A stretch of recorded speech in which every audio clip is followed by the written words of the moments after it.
जुले नमस्कार आदाब। आज मेरे अनशन का 8वां दिन शुरू हो रहा है और मैं बिल्कुल ठीक हूँ। शुरू हम सदा की तरह थोड़े से मौसम विज्ञान से करते हैं। तो आज अचानक एक बहुत बड़ा बदलाव देखने को मिला। आपको याद होगा कि पिछले दिनों तापमान में कुछ उछाल आई, -3 तक पहुंच गया जब बर्फबारी होने लगी, बादल छाए हुए थे। और उससे पहले आपको याद होगा -16-17 तक पहुंच गया था गिर के।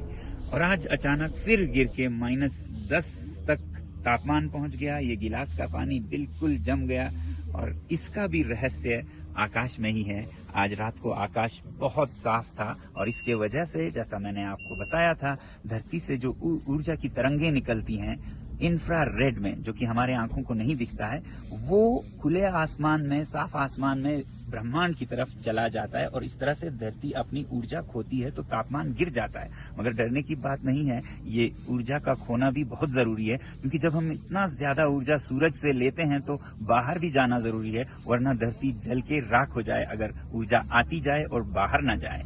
बहरहाल अनशन के बारे में बताऊं तो मेरे साथ यहाँ पर कोई 60 लोग खुले आकाश में -10 में आज सोए। और यहीं पे नहीं, भारत चीन के सीमा पर भी गांव के लोग अनशन कर रहे हैं और वो भी खुले आसमान में सो रहे हैं, ये मांग और आवाज उठाने के लिए कि लद्दाख को 6वें शेड्यूल में संरक्षित किया जाए और लोकतंत्र दिया जाए। फोबरंग गांव में, जो कि सीमा पर है, वहां के चरवाहे तो अपनी चरागों की तरफ, जहां वो खुलेआम जाया करते थे, वहां जाके अनशन पर बैठने के लिए बिस्तर उठाकर जाने लगे। मगर उनके अपने चरागों पे, जहां वो पहले खुलेआम घूमा करते थे बिना किसी रोक टोक के, कल उन्हें सुरक्षा बलों ने रोक दिया जाने से, और वो भी तकरीबन 15 किलोमीटर पहले ही, और उन्हें अपना अनशन बीच रास्ते में ही करना पड़ा। आप ही अनुमान लगाइए इसका क्या मतलब निकलता है। भारत माता की जय! भारत माता की जय! Dear Prime Minister Narendra Modi ji, I am a shepherd from the mountains of Ladakh, very near to China border. Right now, I'm just 10 kilometers away from the actual border. We the Ladakhis are very much proud to say that we are with our armies, with ups and downs. When the difficult situation comes, we stand together. And like in 2020s, I was with our armies to supply them the basic needs and firewood, and I've seen on ground what the real situation was there. And being a shepherds, we reach to these mountains every single day, for which we are so proud of, that we are protecting these mountains from Chinese. And today, we the Ladakhis are not demanding something that is not in the Indian constitution, but we are requesting to fulfill what your government have promised with us. मुझे खुशी है कि आप में से बहुत से लोग friends of Ladakh, friends of nature से जुड़ रहे हैं और हजारों की संख्या में अलग अलग राज्यों से। और हमारी आपसे अपील है कि आने वाले रविवार, संडे 17 मार्च को अपने अपने शहरों में आप या तो एक दिन का अनशन करें लद्दाख और प्रकृति के समर्थन में, या फिर किसी तरह अपना समर्थन जताएं लद्दाख की तरह, जैसे पिछले साल हुआ था। इससे हमारी आवाज को बहुत शक्ति मिलती है और मेरी उम्मीद है कि मेन स्ट्रीम मीडिया के चुप्पी का बराबरी आप खुद को एक मीडिया हाउस बनाकर करेंगे। कृपया इस वीडियो को शेयर कीजिए अपने सारे साथियों के साथ और लद्दाख का समर्थन कीजिएगा। बहुत बहुत धन्यवाद। जुले नमस्कार आदाब। नमस्कार, जुले आदाब। आज मेरा 8वां दिन का अनशन अंत हो रहा है और मैं बिल्कुल ठीक हूँ। आज यहाँ पर दिन में बहुत से लोग हमसे जुड़े। हम तो पहले दिन 300 आए थे, फिर 500 और फिर 1000 आए थे। हम बहुत हैरान थे, मगर आज तो 1500 के करीब लोग आए और अलग अलग संस्थाओं से, अलग अलग राजनीतिक दलों से, और वो सब अपनी नाराजगी जता रहे थे अपने भाषणों में। और अचंबा जो उन्हें हुआ कि ये सरकार ने वादे करके फिर कैसे वो मुकर गए, ऐसा कैसे हो सकता है, कैसी सरकार से जो सच्चाई का कसम लेती है। तो ऐसा आज दिन को हुआ। अब मैं आपको एक फ्रीक्वेंटली आस्क्ड क्वेश्चन, एक सवाल जो आम तौर पर लोग पूछते हैं, आप में से भी बहुत पूछते हैं, तो पूछते ये हैं कि अगर आप 6 शेड्यूल में लद्दाख को संरक्षण देना चाहते हैं और उद्योगों को रोकना चाहते हैं, तो फिर विकास कैसे हो, लोगों को रोजगार कैसे आएगी, अर्थव्यवस्था कैसे अच्छी होगी।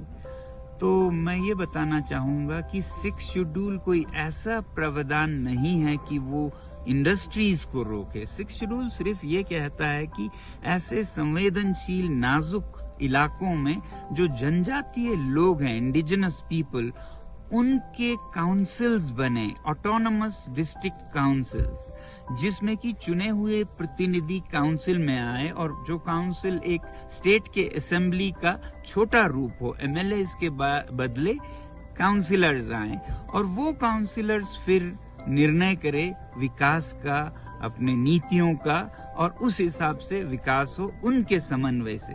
6 शेड्यूल ये कहता है कि उनके समन्वय के बिना कोई विकास ना हो स्थानीय जनजातियों के। तो अगर ये काउंसिल चाहे कि उद्योग आए तो आ सकते हैं, अगर वो खनन भी चाहते हो तो वो भी आ सकता है, मगर उनके समन्वय के साथ। तो इससे क्या होगा कि जो स्थानीय जनजाति हैं उनको तो यहीं रहना है, तो वो पीढ़ियों का सोचेंगे, जबकि कोई ब्यूरोक्रेट जो आके चलाए वो तो 2-3 साल के काल के लिए आएंगे तो चले जाएंगे, वो गलतियां कर बैठेंगे, उन गलतियों का नतीजा इन लोगों को फिर पीढ़ियों तक भुगतना पड़ता है। ये फर्क है। और दूसरी तरफ कभी कभी ये कहते हैं लोग, दूसरा फ्रीक्वेंटली आस्क्ड क्वेश्चन, कि आप लद्दाख से बाहर के लोगों को क्या रोकना चाहते हैं, आप लोग तो फिर बाहर कहीं भी जमीन खरीद सकते हो।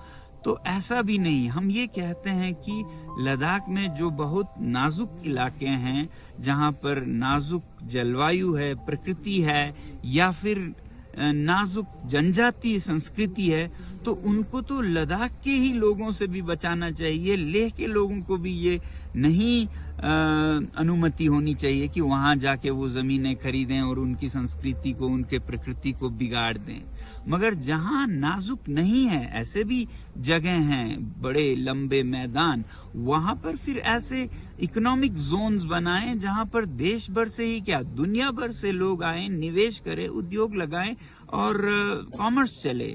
तो 6 शेड्यूल किसी लोगों को अलग करने के लिए या फिर उद्योग को रोकने का कोई प्रावधान नहीं है। मैं आज ये आप लोगों के सामने साफ कर देना चाहता था। बाकी आप लोगों का समर्थन हमें मिलता रहे, आप हमारी आवाज में अपनी आवाज मिलाकर हमारी आवाज सरकार तक पहुंचाते रहें। समर्थन के लिए धन्यवाद। जय हिंद, जय Ladakh. Hi everyone, this is viral भैया। जैसा कि अभी अभी आपने सोनम वांगचुक जी को सुना, जो कि लद्दाख के एनवायरनमेंट प्रोटेक्शन के लिए प्रोटेस्ट कर रहे हैं। इनकी गवर्नमेंट से बात हुई थी, लेकिन गवर्नमेंट ने इनकी मांगे पूरी करने के लिए मना कर दिया। कुछ स्पेशल प्रोविजंस थे लद्दाख के लिए जो इन्हें चाहिए थे। मैं बता दूं, ये वही सोनम वांगचुक जी हैं जिनके ऊपर 3 इडियट मूवी बनाई गई थी, और he is one of the few celebrities जिन्होंने बॉयकॉट चाइनीज़ प्रोडक्ट को बढ़ चढ़ के सपोर्ट किया था, लोगों में अवेयरनेस बहुत फैलाने का काम किया था। और लद्दाख और हिली एरियाज़ की वाटर नेसेसिटीज़ को पूरा करने के लिए इन्होंने ही आइस टू पास का आइडिया दिया था। इन्हें रमन मैग्सेसे अवार्ड भी मिल चुका है। और ये ऐसा कुछ नहीं है कि बीजेपी के अगेंस्ट हैं। जब 370 हटी थी तो इन्होंने बढ़ चढ़ के बीजेपी का सपोर्ट किया था। ये हमेशा से 370 के अगेंस्ट थे। और अभी 21 दिनों के प्रोटेस्ट पे बैठे हैं। ये बहुत पीसफुली प्रोटेस्ट कर रहे हैं। इन्हें बस अपने लद्दाख के लिए कुछ स्पेशल प्रोविजंस चाहिए, जिससे कि इनका वहाँ का एनवायरनमेंट प्रोटेक्ट कर सकें। और I would request you all to support him, and please share the video to everyone so that people can be aware of it. And में उन्हें सपोर्ट करना है नहीं करना वो उनका डिसीजन हो सकता है, लेकिन एटलीस्ट पता तो चले। कोई मीडिया चैनल्स कवर नहीं कर रहा, so please share the video. Thank you.